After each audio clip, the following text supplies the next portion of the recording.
Imagínense que para describir lo que es la jurisprudencia del sistema interamericano, que son básicamente las sentencias y opiniones constitutivas de la Corte Interamericana, tratáramos de hacer una escultura, que fuéramos así un artista tipo como Miguel Ángel o Rodán, y vamos a hacer una escultura. Y esa escultura, según las leyes de la física, pues tendría que tener al menos 3 dimensiones. Esas 3 dimensiones, pues, son las mismas que anuncian en el cine cuando ustedes van a una sala con asientos como en donde están ustedes.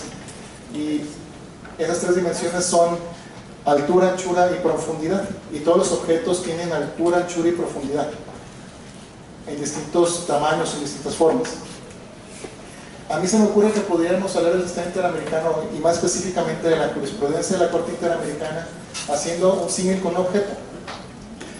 Entonces, si habláramos de altura, tendremos que decir o que reflexionar en torno a cuántos casos se han resuelto en la Corte Interamericana. Y realmente, pues ahí tendríamos que decir que son muy pocos casos. Son apenas menos de 300 casos. Menos de 300 casos. Es muy poco, son muy pocos los casos. Entonces, si ustedes se propusieran a leer toda la jurisprudencia de la Corte Interamericana, pues pudieran leerse una sentencia al día, en un año, y les sobraría todavía algunos días de vacaciones. Una sentencia de fondo me estoy refiriendo, porque sentencias que hablan de distintas cuestiones como excepciones preliminares, reparaciones, una interpretación de sentencia, pues ustedes van a la página de la Corte y van a ver 300 y tantas sentencias, pero realmente sentencias sobre el fondo de un caso son menos de 300. Ahora también imagínense que hablemos de un objeto y hablamos de anchura. Hablemos de la anchura de las sentencias de la Corte Interamericana. Pues lo bueno de que tiene el sistema interamericano es que las sentencias de la Corte Interamericana no son muy extensas, no son de 1000 hojas o 800 hojas como algunos tribunales lo hacen, como lo hace o lo hacía antes con mayor frecuencia la Suprema Corte. Son sentencias más bien cortas y realmente la importancia de las sentencias no es tanto qué tanta palabrería se dice, sino cómo resuelven el asunto y cómo lo tratan de resolver con la, por decirlo así, con la menor cantidad de tinta posible. Entonces son sentencias cortas, entonces no es de que sean tratados muy extensos sobre un tema, sino que son sentencias que van al grano a resolver problemas muy concretos. La profundidad tal vez sea la característica más importante de las sentencias de la Corte Interamericana, porque son sentencias muy profundas, son sentencias que tratan sobre violaciones graves a derechos humanos, violaciones estructurales a los derechos humanos, y son sentencias que tratan de asuntos que realmente son problemas sociales en muchos países y que atacan problemáticas muy importantes que nos han invadido, que nos han perjudicado durante el siglo XX y lo que va de los años del siglo XXI. Y habría esas 3 dimensiones, pero todavía hay una 4ª dimensión, y no es ciencia ficción. La 4ª dimensión es el tiempo. Si hablamos del tiempo que lleva la jurisprudencia de la Corte Interamericana, pues es realmente corto, porque la primera sentencia de fondo que fue dictada por la Corte Interamericana, esa sentencia de fondo de la Corte Interamericana fue dictada apenas en 1988, en el caso de Velázquez Rodríguez.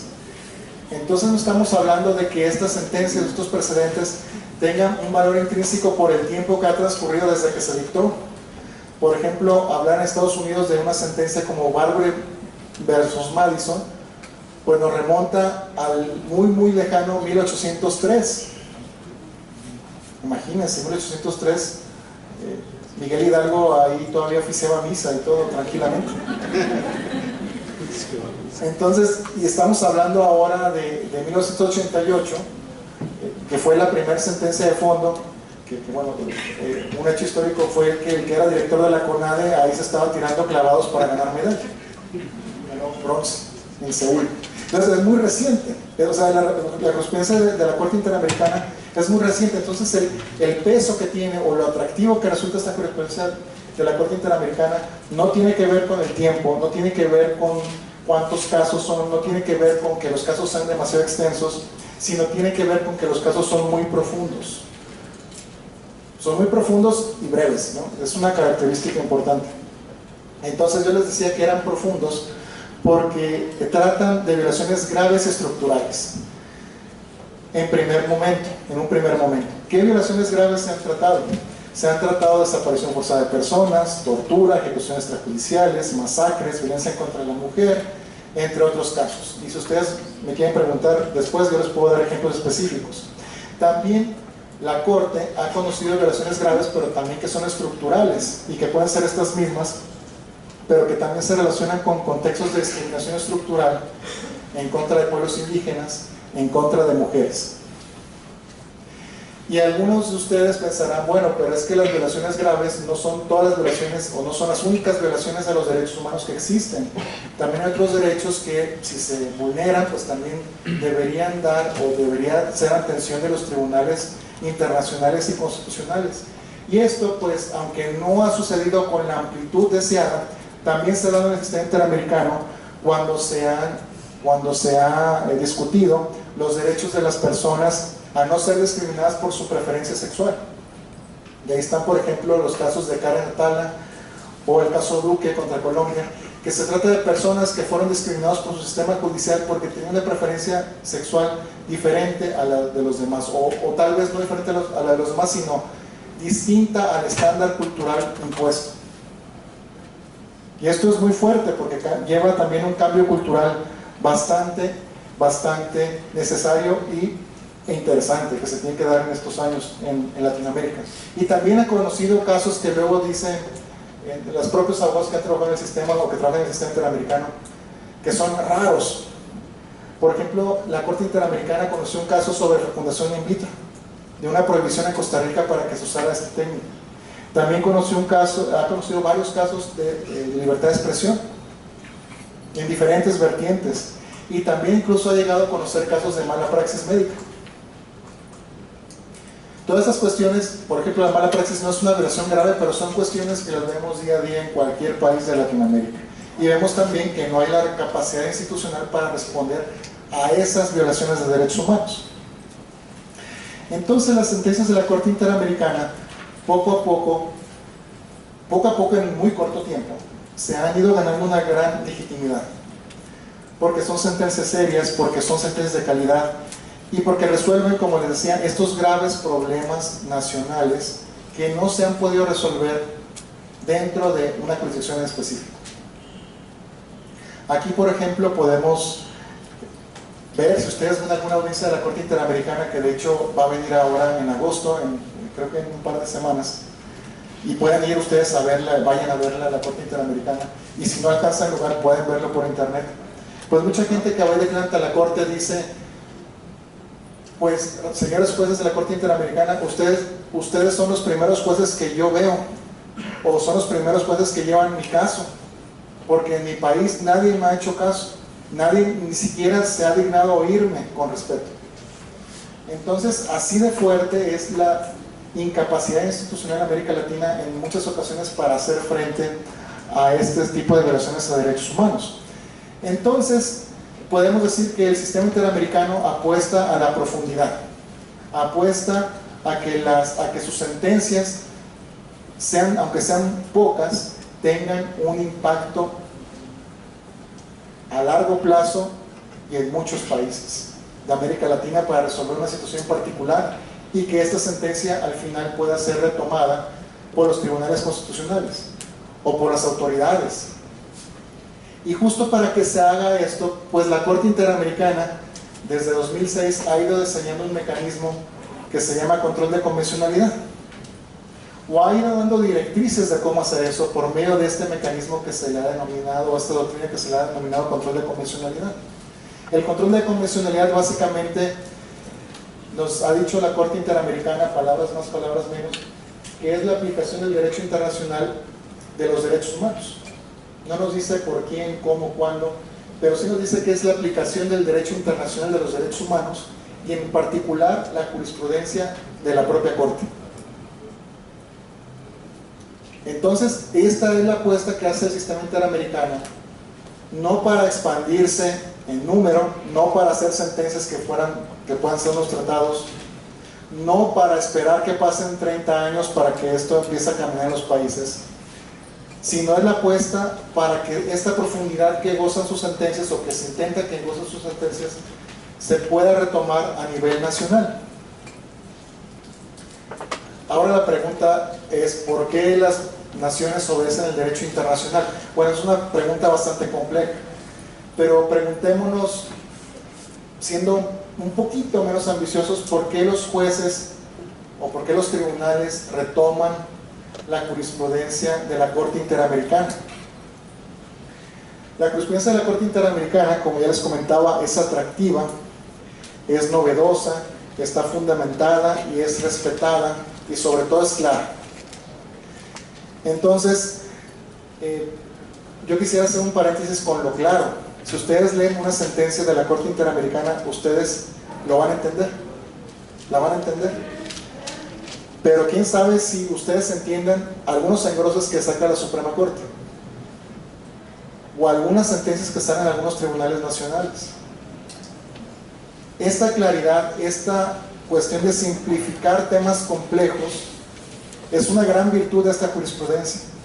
Y es por eso que es posible que esta jurisprudencia pueda ser susceptible a esto que algunos autores le llaman un trasplante jurídico, que pueda ser tomada y retomada por los tribunales, incluso por las autoridades, aunque no sean jueces, tal como lo ha ordenado la Corte Interamericana.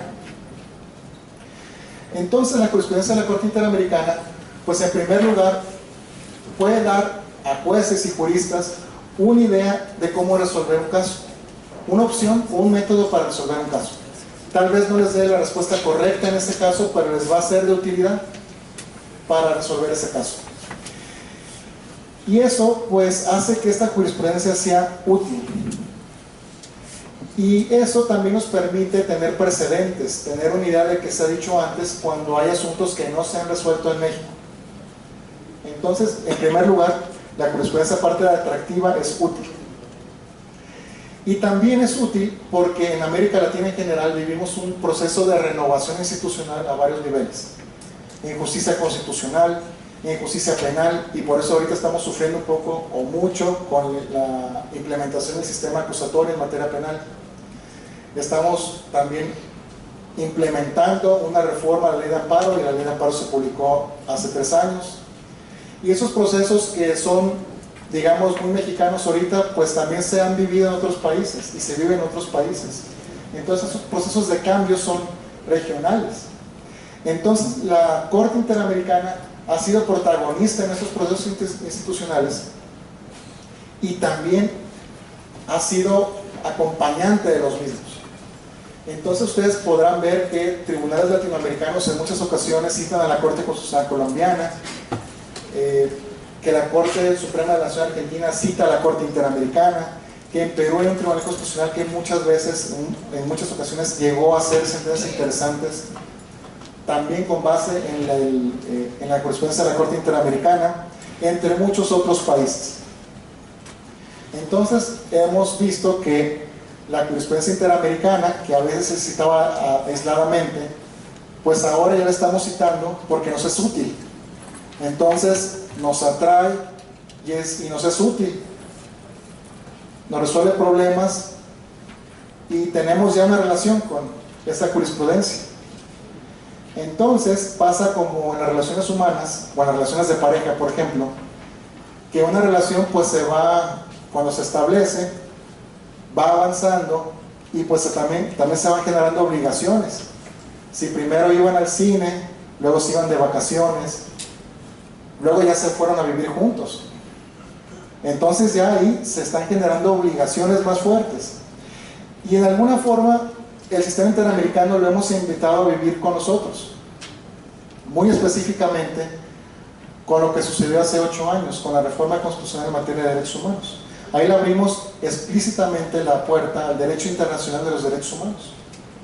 Y a través del párrafo segundo del artículo primero, invitamos a que esta jurisprudencia venga y se instale en nuestro país.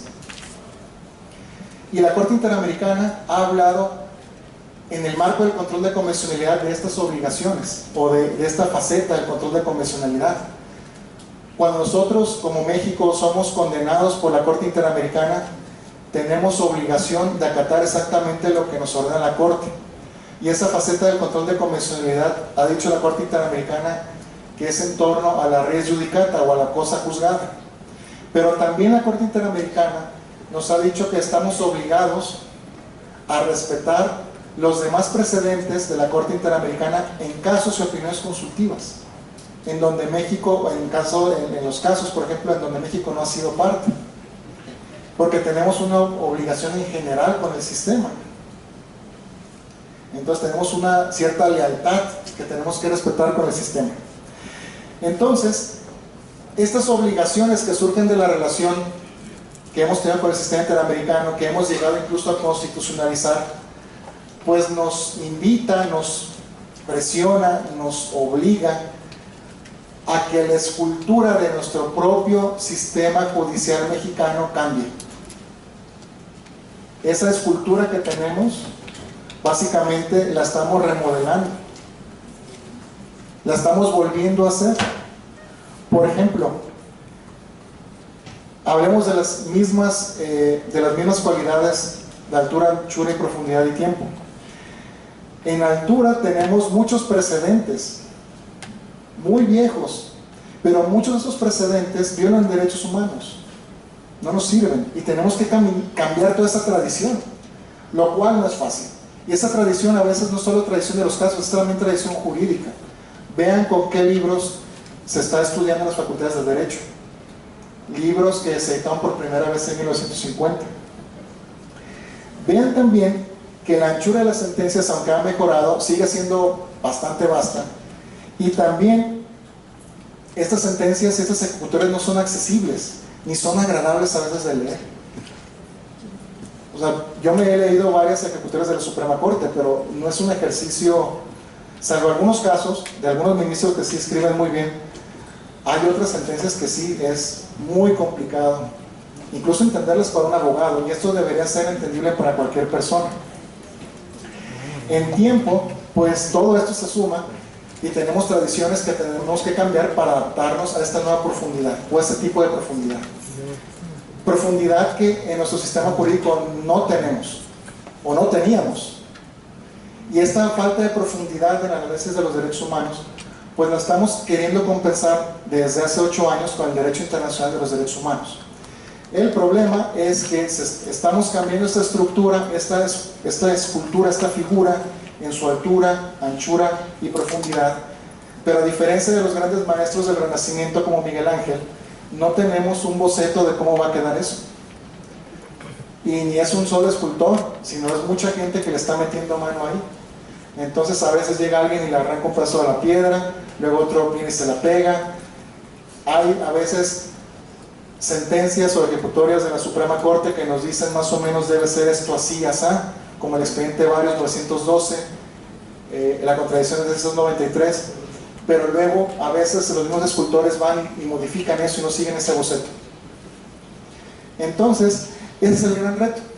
Es el gran reto de nuestros días, darle forma a esa escultura, darle forma a ese proceso de vinculación con el derecho internacional de los derechos humanos, que es un proceso que, si bien no es nuevo, es un proceso que lo estamos haciendo diferente porque le hemos dado un lugar preponderante al derecho internacional de los derechos humanos. Entonces, mi mensaje como conclusión sería un mensaje de esperanza, de que lo estamos haciendo, hemos hecho muchas cosas bien, pero también de preocupación porque no se sabe si este proceso vaya a llevarnos a un sistema que pueda funcionar y pueda tener todas estas características que debiera tener un sistema judicial que respete los derechos humanos. Yo quiero ser optimista y yo creo que sí, pero hace falta mucho trabajo y mucho esfuerzo, y bueno, yo creo que este seminario es parte de esos esfuerzos positivos en torno a ello. Muchas gracias.